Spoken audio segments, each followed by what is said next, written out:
যারা নিজেদেরকে সুন্নি দাবি করে, যারা মিলাদুন নবী পালন করে, এদের কাউকেই বিশ্বনবী মুহাম্মদুর রাসূলুল্লাহ সাল্লাল্লাহু আলাইহি ওয়াসাল্লামের শানে যখন গুস্তাখি হয়, যখন পশ্চিমারা আমার নবীর ইজ্জতের চাদর নিয়ে টানাটানি করে, তখন তাদের মুখ থেকে টু শব্দটাও বের হয় না। কথা বলেন ঠিক কিনা? অথচ তারা আশিকে রাসূল দাবি করে, তারা নিজেদেরকে ধর্মবীরু বলে দাবি করে, তারা নিজেদেরকে সবচাইতে বেশি নবীর মুহাব্বতের দাবি রাখে। অতএব স্পষ্ট ফতোয়া হলো উলামায়ে দেওবন্দ, তারপর আহলে সুন্নাত ওয়াল জামাতের স্পষ্ট ফতোয়া হলো বিশ্বনবী সাল্লাল্লাহু আলাইহি ওয়াসাল্লামের জন্মে বান্দাদের, মানুষের বা উম্মতের খুশি হওয়ার প্রয়োজন আছে, কিন্তু ঈদে মিলাদুন নবী উদযাপন করা বৈধ নয়। বৈধ আছে? অর্থাৎ আমরা উপরোক্ত যে হাদিসগুলো বর্ণনা করলাম, এই হাদিসগুলো দ্বারা প্রমাণিত হয় ঈদ কয়টা? ঈদ দুইটা। দরবারি আলেম তদানীন্তন সময় শায়েখ আবুল খাত্তাব বিন দেহিয়া নামক একজন আলেম, সে ওই সময় বাদশাকে খুশি করার জন্য তা একটা কিতাবও লেখেন। কিতাবের নাম হলো আত-তানভীর মিন মাউলিদিস সিরাজিম মুনির। এই কিতাব লিখে তিনি ওই সময় বাদশাহ মুজাফফরউদ্দিন আবু সাঈদ কুকুবুরি, তার থেকে সে 1000 দিনার পুরস্কার লাভ করে, যার বর্তমান বাজার মূল্য হয় 4,52,750 টাকা। ওই সময় সে এই মিলাদুন নবীর পক্ষে একটা কিতাব লিখে এটা পুরস্কার পেয়েছিল। মুসলমান ভাইরা আমার, আল্লাহ রাব্বুল আলামিন পবিত্র কোরআনুল কারীমের 21 নম্বর সূরা, সূরা আম্বিয়ার 107 নম্বর আয়াতে জানিয়ে দিয়েছেন, ইন্না আরসালনাকা ইল্লা রাহমাতাল লিল আলামিন। আল্লাহ রাব্বুল আলামিন পবিত্র কোরআনুল কারীমের মাধ্যমে আমাদেরকে জানিয়েছেন, ইন্না আরসালনাকা ইল্লা রাহমাতাল লিল আলামিন, হে নবী আমি গোটা জগতের জন্য আপনাকে রহমত স্বরূপ প্রেরণ করেছি। অতএব বিশ্বনবী মুহাম্মদুর রাসূলুল্লাহ সাল্লাল্লাহু আলাইহি ওয়াসাল্লাম যেহেতু আমাদের জন্য রহমত, এজন্য বিশ্বনবীর আগমনে আমাদের আনন্দ হওয়ার দরকার আছে। কিন্তু আল্লাহ রাব্বুল আলামিন কোরআনুল কারীমের মাধ্যমে আমাদেরকে আনন্দিত হওয়ার নির্দেশও দিয়েছেন। আল্লাহ রাব্বুল আলামিন বলছেন, কুল বিফাদলিল্লাহি ওয়া বিরহমাতিহি ফালইফরাহু। আল্লাহ রাব্বুল আলামিন কোরআনুল কারীমের মাধ্যমে বিশ্বনবীর শুভাগমনে মুসলমানদেরকে আনন্দিত হওয়ার নির্দেশ দিয়েছেন, কিন্তু এমন আনন্দ নয় যেটা ইসলামী শরীয়ত সমর্থন করে। এমন আনন্দ করার কথা বলে নাই। অর্থাৎ বিশ্বনবী মুহাম্মদুর রাসূলুল্লাহ সাল্লাল্লাহু আলাইহি ওয়াসাল্লাম তার জন্মদিনকে কেন্দ্র করে তিনি রোজা রাখতেন। আপনি যদি প্রকৃতপক্ষে আশিকে রাসূল হন, তাহলে বিশ্বনবীর জন্মদিনকে কেন্দ্র করে আপনার জন্য রোজা রাখা উচিত। কথা বলেন ঠিক কিনা? আপনি যদি সত্যিকারের আশিকে রাসূল হন, বিশ্বনবী সাল্লাল্লাহু আলাইহি ওয়াসাল্লাম আমাদের জন্য যে আদর্শ রেখে গিয়েছেন, সে আদর্শ বাস্তবায়ন করা উচিত। কথা বলেন ঠিক কিনা? অথচ এই ঈদে মিলাদুন নবী তথা যেই ঈদকে তারা, যেই বিশ্বনবী সাল্লাল্লাহু আলাইহি ওয়াসাল্লামের জন্মকে কেন্দ্র করে তারা যেই ঈদ পালন করে, এই ঈদ বিশ্বনবী সাল্লাল্লাহু আলাইহি ওয়াসাল্লাম কোনো দিন পালন করেন নাই। শুধু এতটুকুই নয়, কোনো সাহাবী কোনো দিন পালন করেন নাই, কোনো তাবী কোনো দিন পালন করেন নাই, 4 ইমামের কোনো ইমাম এই ঈদে মিলাদুন নবী পালন করেন নাই। অথচ বিশ্বনবী সাল্লাল্লাহু আলাইহি ওয়াসাল্লাম বলেছেন, আমার মৃত্যুর পর কেউ যদি নতুন করে দ্বীনের মধ্যে কোনো কিছু প্রবেশ করায়, ফাহুয়া রাদ্দুন, তাহলে তা আগে থেকেই প্রত্যাখ্যাত। অতএব মিলাদুন নবী পালন করা যাবে কি যাবে না? মিলাদুন নবী পালন করা এটা স্পষ্টত বিদআত। বিশ্বনবী সাল্লাল্লাহু আলাইহি ওয়াসাল্লাম বলেছেন, কুল্লু বিদআতিন দালালা ওয়া কুল্লু দালালাতিন ফিন্নার।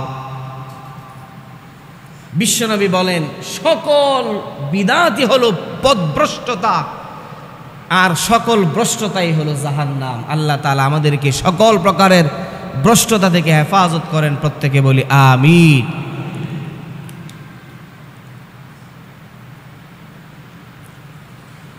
যেই কথা বলতেছিলাম,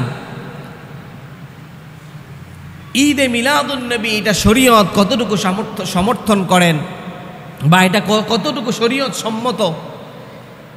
ঈদ যেহেতু দুইটা, অর্থাৎ শরীয়ত যেহেতু দুইটা ঈদকেই প্রমোট করে, এটার দলিল হলো, বা ঈদ যেহেতু আনন্দের বিষয়, বিশ্বনবী সাল্লাল্লাহু আলাইহি ওয়াসাল্লাম তার জীবন দশায় আম্মাজান আয়েশা সিদ্দিকা রাদিয়াল্লাহু তাআলা আনহা তার ঘরে একবার আবু বকর রাদিয়াল্লাহু তাআলা আনহু প্রবেশ করলেন।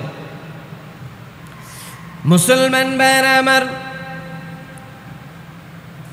বিশ্বনবী মুহাম্মদুর রাসূলুল্লাহ সাল্লাল্লাহু আলাইহি ওয়াসাল্লাম জীবিত থাকা অবস্থায় আম্মাজান আয়েশা সিদ্দিকা রাদিয়াল্লাহু তাআলা আনহার ঘরে আবু বকর রাদিয়াল্লাহু তাআলা আনহু প্রবেশ করলেন। এমন সময় আম্মাজান আয়েশা সিদ্দিকা রাদিয়াল্লাহু তাআলা আনহার ঘরে দুইজন আনসারী মেয়ে বোয়াস যুদ্ধের সময় আনসারী সাহাবীরা পরস্পর যা বলেছিল সে সম্পর্কে গান গাইছিলেন। ফাকাল আবু বকর, অতঃপর আবু বকর রাদিয়াল্লাহু তাআলা আনহু এই বিষয়টা দেখে, আমাজামিরুশ শাইতান ফি বাইতি রাসূলিল্লাহ সাল্লাল্লাহু আলাইহি ওয়াসাল্লাম, আবু বকর বললেন, বিশ্বনবী মুহাম্মদুর রাসূলুল্লাহ সাল্লাল্লাহু আলাইহি ওয়াসাল্লামের ঘরে শয়তানি বাদ্যযন্ত্র। ওয়াযালিকা ফি ইয়াউমি ঈদিন, অথচ সেই দিনটা ছিল ঈদের দিন। ফাকালা রাসূলুল্লাহ সাল্লাল্লাহু আলাইহি ওয়াসাল্লাম, অতঃপর বিশ্বনবী মুহাম্মদুর রাসূলুল্লাহ সাল্লাল্লাহু আলাইহি ওয়াসাল্লাম বললেন, ইয়া আবা বকরিন ইন্না লিকুল্লি কওমিন ঈদান ওয়া হাদা ঈদুনা। হে আবু বকর, প্রত্যেক জাতির জন্যই আনন্দের দিন রয়েছে, আর আজকের দিন হলো উম্মতে মুহাম্মাদির জন্য আনন্দের দিন। অর্থাৎ এই হাদিস থেকে স্পষ্ট হয় ঈদ মানে আনন্দ, খুশি উদযাপন করার দিন। অতএব এই হাদিসের মাধ্যমে আমরা জানলাম ঈদের দিন আনন্দ করা জায়েজ আছে, বৈধ আছে, বা ঈদের দিন আমরা আনন্দ করব। তবে প্রশ্ন হলো যে ঈদের দিন আনন্দ করব, তাহলে এই দুই ঈদের বাহিরেও কোনো ঈদ আছে নাকি? বিশ্বনবী মুহাম্মদুর রাসূলুল্লাহ সাল্লাল্লাহু আলাইহি ওয়াসাল্লামের আরো একজন সাহাবী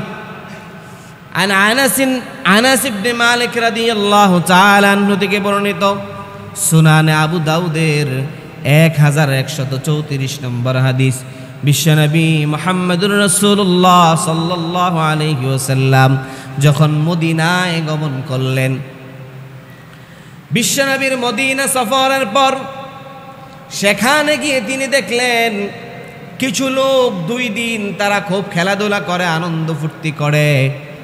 তখন বিশ্বনবী সাল্লাল্লাহু আলাইহি ওয়াসাল্লাম জিজ্ঞেস করলেন, মা হাদানিল ইয়াউমান, এই 2টা দিন কিসের দিন? কালু, অতঃপর তারা উত্তর দিল, কুন্না নালাবু ফিহিমা ফিল জাহিলিয়া, আমরা জাহিলি যুগ থেকে এই 2 দিন খেলাধুলা করতাম। ফাকাল রাসূলুল্লাহ সাল্লাল্লাহু আলাইহি ওয়াসাল্লাম, অতঃপর বিশ্বনবী মুহাম্মদুর রাসূলুল্লাহ সাল্লাল্লাহু আলাইহি ওয়াসাল্লাম বললেন, ইন্নাল্লাহা ক্বাদ আবদালাকুম বিহিমা খায়রাম মিনহুমা ইয়াউমাল আযহা ওয়া ইয়াউমাল ফিতর। বিশ্বনবী মুহাম্মদুর রাসূলুল্লাহ সাল্লাল্লাহু আলাইহি ওয়াসাল্লাম জানিয়ে দিলেন, আল্লাহ তাআলা তোমাদেরকে এই 2 দিনের পরিবর্তে আরো চমৎকার 2টা দিন দান করলেন, ইয়াউমুল আযহা ওয়া ইয়াউমুল ফিতর। একটা হলো ঈদুল আযহা আর একটা হলো ঈদুল ফিতর। আচ্ছা বলেন তো, এই হাদিস থেকে কি বোঝা যায় ঈদ 2টা না 3টা? আমি এখন ঈদ কয়টা এটা বোঝানোর জন্য এই হাদিসগুলো বর্ণনা করছি। এই হাদিস থেকে বোঝা যায় ঈদ 3টা। এটাই বুঝছেন আপনারা? কথা বলেন, কয়টা? এই হাদিস থেকে বোঝা যায় ঈদ 2টা। বিশ্বনবী সাল্লাল্লাহু আলাইহি ওয়াসাল্লামের আরো একটা হাদিস, সহিহ বুখারীর 963 নম্বর হাদিস। বিশ্বনবী সাল্লাল্লাহু আলাইহি ওয়াসাল্লামের সাহাবী আন ইবনে উমর قال كان رسول الله صلى الله عليه وسلم وابو بكر وعمر رضي الله عنهما يصلون العيدين قبل الخطبه। অতএব আমর ইবনে আমর রাদিয়াল্লাহু তাআলা আনহু থেকে বর্ণিত, বিশ্বনবী সাল্লাল্লাহু আলাইহি ওয়াসাল্লামের সাহাবী হযরত ওমর রাদিয়াল্লাহু তাআলা আনহু, হযরত আবু বকর রাদিয়াল্লাহু তাআলা আনহু, তারা 2 জনেই ঈদের নামাজের পর খুতবা দিতেন। অর্থাৎ এই যে খুতবা দেওয়ার বিষয়টাও ইসলামে সংরক্ষিত। এখান থেকেও বোঝা যায় ঈদ কয়টা। বুঝতেছেন? আলোচনা বুঝতেছেন আপনারা? এখান থেকে বোঝা যায় ঈদ কয়টা। এখান থেকেও বোঝা যায় ঈদ 2টা। জামে তিরমিজি হাদিস নাম্বার 773, বিশ্বনবী সাল্লাল্লাহু আলাইহি ওয়াসাল্লামের সাহাবী উকবা বিন আমির রাদিয়াল্লাহু তাআলা আনহু বর্ণনা করেন, ইয়াউমুল ফিতরি ওয়া ইয়াউমুন নাহর ওয়া আইয়ামুত তাশরীক ঈদুনা আহলাল ইসলাম। অর্থাৎ আহলে মুসলমান তথা মুসলমান সম্প্রদায়ের জন্য ঈদ কয়টা? ঈদ 2টা। একটা হলো ঈদুল ফিতর আর একটা হলো ঈদুল আযহা। এই 2টা ঈদ মুসলমানদের জন্য। তাহলে এবার প্রশ্ন আসতে পারে যে হুজুর, আপনি যে হাদিসগুলো বললেন সবগুলো থেকেই প্রমাণ হয় ঈদ 2টা, তাহলে আমরা যে রবিউল আউয়াল মাসে ঈদে মিলাদুন নবী পালন করি, এটা কোত্থেকে আসলো? প্রশ্ন আছে না নাই? যারা বুঝছে তাদের প্রশ্ন থাকার কথা। প্রশ্ন আছে না নাই? আমাদের সকলের একটা প্রশ্ন জাগতে পারে জনমনে। এই প্রশ্নের জবাব আসেন আমরা এবার খুঁজি। উপরের যতটুকু আলোচনা করলাম সে আলোচনা থেকে বুঝে আসে যে বিশ্বনবী সাল্লাল্লাহু আলাইহি ওয়াসাল্লামের জমানায় বা সাহাবায়ে কেরামের জমানায় ঈদ কয়টা ছিল? ঈদ 2টা ছিল। অতএব এই যে ঈদে মিলাদুন নবীর প্রবর্তন শুরু হয়েছে, এটা আল মাওয়ায়েস ওয়াল ইতিবার নামক কিতাবের 2য় খণ্ডের 436 নম্বর পৃষ্ঠায় এইভাবে বর্ণিত হয়েছে, ফাতিমি খলিফারা যখন তারা ক্ষমতায় আসলেন, তাদের খেলাফত শুরু হয়েছিল 297 হিজরিতে। ফাতিমি খলিফারা তাদের একটা চিরাচরিত নিয়ম ছিল, তারা সব সময় বিভিন্ন প্রকারের ঈদ, তারপরে এই জন্মদিন পালন করা, বিভিন্ন উৎসব পালন করার মাধ্যমে তারা সারা বছর অতিক্রম করত। যেমন ওই সময় সাইয়েদুনা আলী রাদিয়াল্লাহু তাআলা আনহু, সাইয়েদা ফাতেমা রাদিয়াল্লাহু তাআলা আনহা, সাইয়েদুনা হাসান হুসাইন রাদিয়াল্লাহু তাআলা আনহুমা, তাদের জন্মদিন এবং ওই সময় ফাতিমি খলিফা যারা জীবিত ছিল তাদের জন্মদিনও তারা পালন করত। তো তাদের যেহেতু ক্ষমতা শুরু হয় 297 হিজরি থেকে, তারও আরও কিছুদিন পর অর্থাৎ 300 হিজরির পর থেকে তারা মোটামুটি ঈদে মিলাদুন নবী পালন করা শুরু করেছে। কিন্তু এটা তেমন ব্যাপকতা লাভ করেনি। এই 300 হিজরির পর থেকে যখন শুরু হয় তখন এটা এত প্রসিদ্ধ হয় নাই। তারও আরও অনেক বছর পর অর্থাৎ 600 হিজরিতে বা দ্বিতীয় পর্যায়ে যখন ব্যাপকতা অর্জন করে, এটা শুরু হয় 600 হিজরিতে। ঈদে মিলাদুন নবী নামক ব্যাপক এক অনুষ্ঠানের মাধ্যমে অনেক দুমদাম করে খরচ করে তারা এই অনুষ্ঠান চালু করে। তদানীন্তন বাদশাহ ছিল বাদশাহ মুজাফফর উদ্দিন আবু সাঈদ কুকুবুরি। তিনি মিশরের একজন বাদশাহ ছিলেন। মুসল নামক শহরের বাদশা ছিলেন তিনি। ওই সময় তিনি এই ঈদে মিলাদুন নবীর প্রবর্তন করেন এবং তখন তিনি ওই সময়কার একজন দরবারি আলেমকে দিয়ে এটার শরীয়তের বা শরী বৈধতা নেওয়ার চেষ্টা করেন। যেমন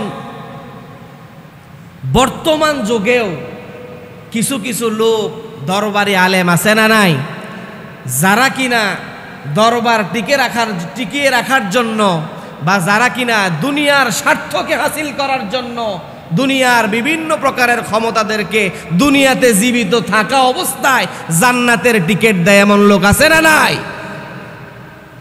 অর্থাৎ পূর্বেও যেমন দরবারি আলেম ছিল, দুনিয়া বর্তমান যে দুনিয়ায় আমরা বসবাস করছি এই দুনিয়ায়ও দরবারি আলেম আছে। কথা বলেন ঠিক কিনা? যাদের উদ্দেশ্য সঠিক ইসলাম প্রচার করা নয়, যাদের উদ্দেশ্য হলো নিজেদের স্বার্থ হাসিল করা।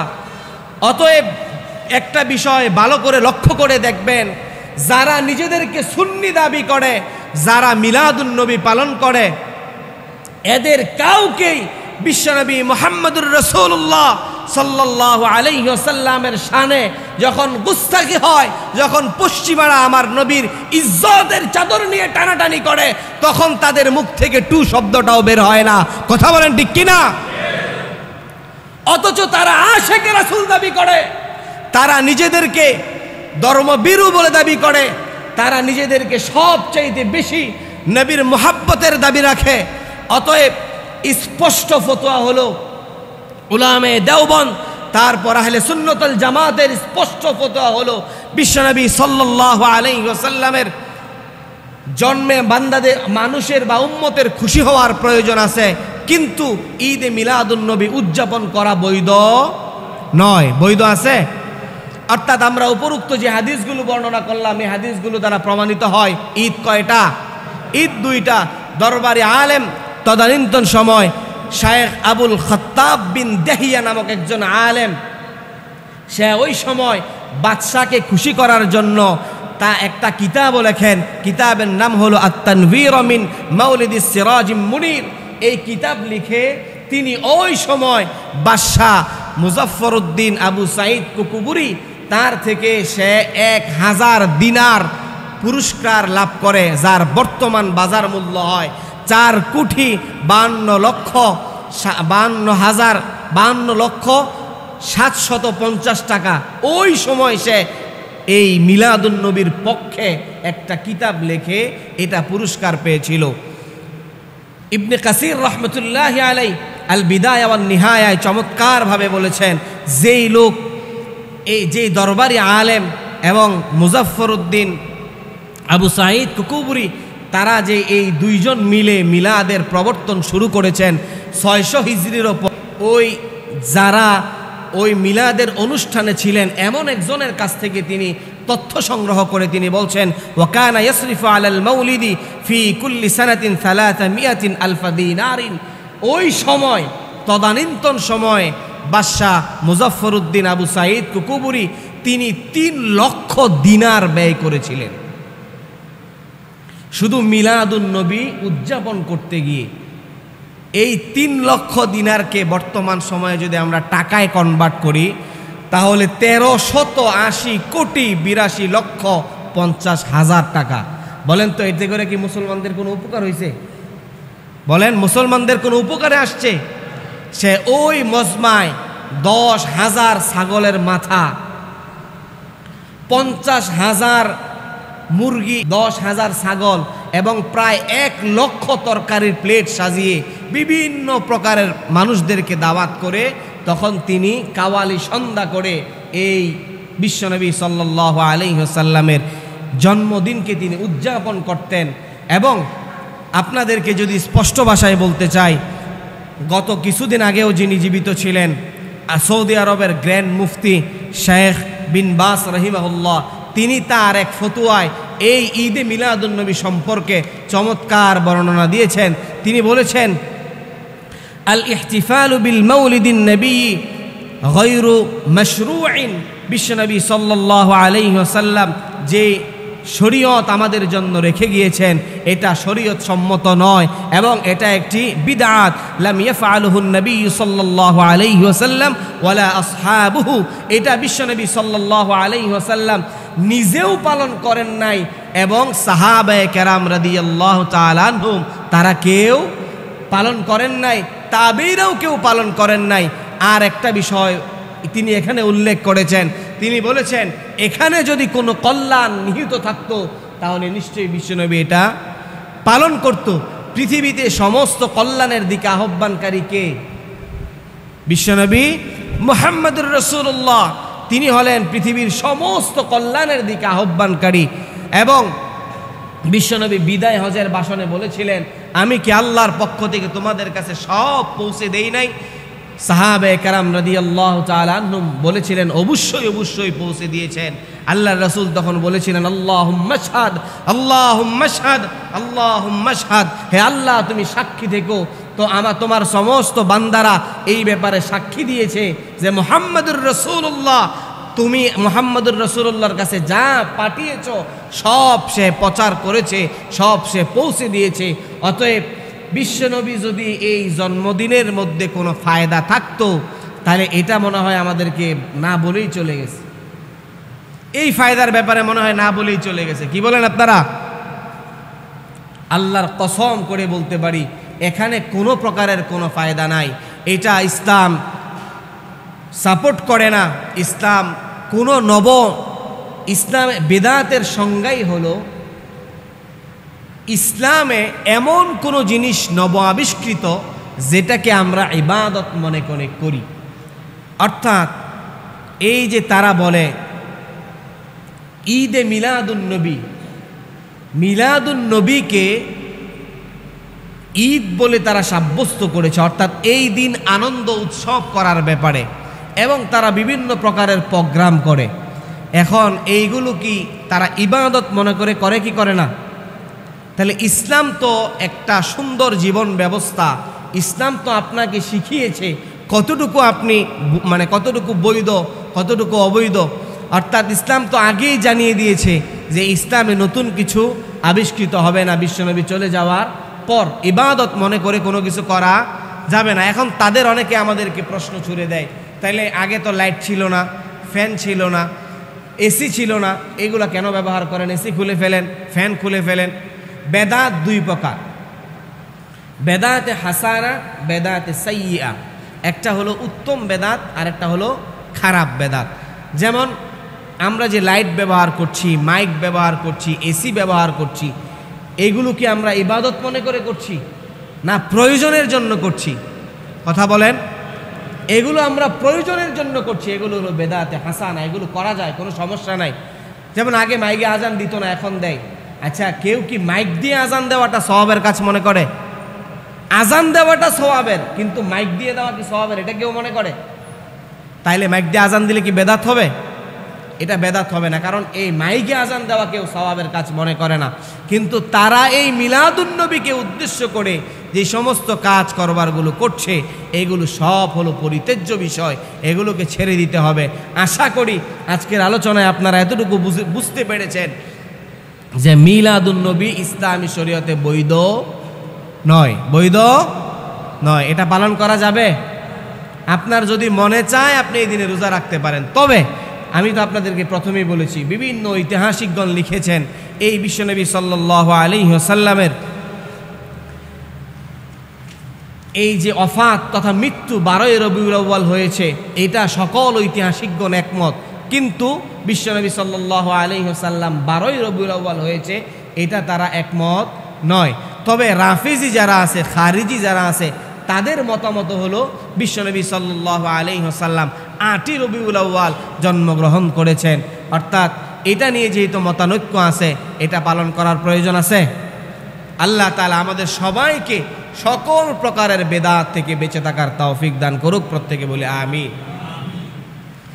মুসলমান ভাইরা আমার, বিশ্বনবী মুহাম্মদুর রাসূলুল্লাহ সাল্লাল্লাহু আলাইহি ওয়াসাল্লাম জীবন দশায় বলে গিয়েছেন, আম্মা জান আয়েশা সিদ্দিকা রাদিয়াল্লাহু তাআলা আনহা বর্ণনা করেন, قال رسول الله صلى الله عليه وسلم من أحدث في أمرنا هذا ما ليس فيه فهو ردون। আমি আমার জীবন দশায় এমন কোন কাজ যেগুলো আমার জীবন দশায় ছিল না, পরবর্তীতে কেউ যদি এটাকে ইসলাম মনে করে তাহলে সেটা প্রত্যাখ্যাত, অর্থাৎ সেটাকে বাদ দিতে হবে। বিশ্বনবী মুহাম্মদুর রাসূলুল্লাহ সাল্লাল্লাহু আলাইহি ওয়াসাল্লামের আরো একজন প্রসিদ্ধ সাহাবী হযরত জাবির রাদিয়াল্লাহু তাআলা আনহু বর্ণনা করেন, বিশ্বনবী সাল্লাল্লাহু আলাইহি ওয়াসাল্লাম বলেছেন, নিশ্চয় সর্বোত্তম বাণী হচ্ছে আল্লাহ তাআলার বাণী। এজন্য বিশ্বনবী সাল্লাল্লাহু আলাইহি ওয়াসাল্লাম বললেন, আম্মা বা'দু ফাইন্না খায়রাল হাদিসি কিতাবুল্লাহ।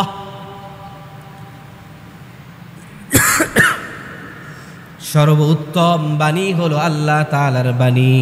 ওয়া খায়রুল হাদি হাদি মুহাম্মাদিন, এবং তারপর সর্বোত্তম পথ হলো বিশ্বনবী মুহাম্মদুর রাসূলুল্লাহ সাল্লাল্লাহু আলাইহি ওয়াসাল্লামের পথ।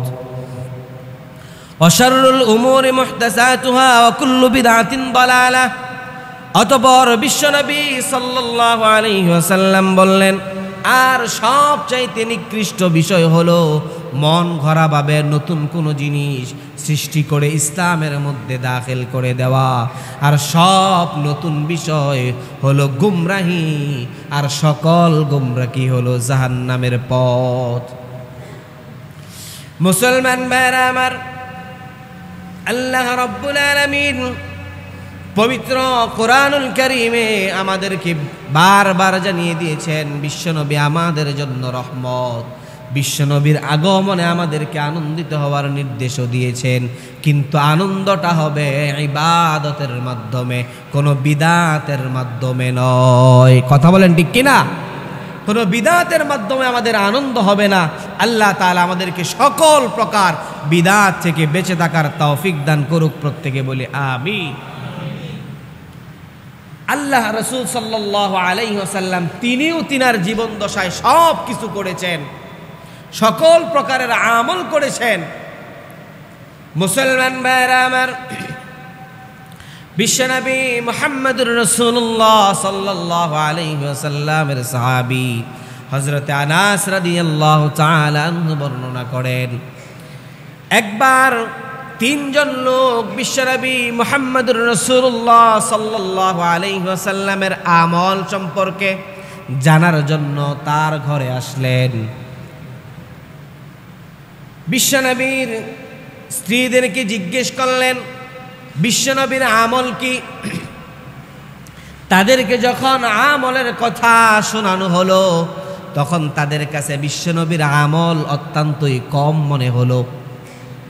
এটা শুনে তারা পরস্পর মতানৈক্য করতে শুরু করলো এবং তারা বলল, যাই হোক, বিশ্বনবী আমাদের সাথে তুলনা করা যায় না, অতএব আমি এখান থেকে যাওয়ার পর, একজন বলল আমি সারা বছর রাত্রিবেলা সালাতুল লাইল তথা নামাজে আদায় করে দিব।